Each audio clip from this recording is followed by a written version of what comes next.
Hello các con lợn. Hello bà con, lại là Kim Jong-un.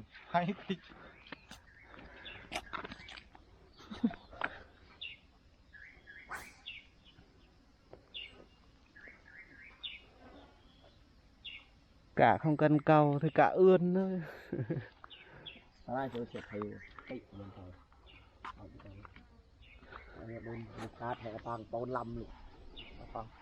Đâu có gì. Lại. Cái người ta đâu. Chật cho nó phải. Đây tật. Hello. Hello bà con, là mình hôm nay là xin thông báo là mình là ba anh em là đi cao ca nhá. Xin quý vị cùng hai đón xem clip của Kim Jong-un. Rất chi là mong manh biển đồng ca ở đây luôn. Ok, just like đó. Lại đi to coi lại.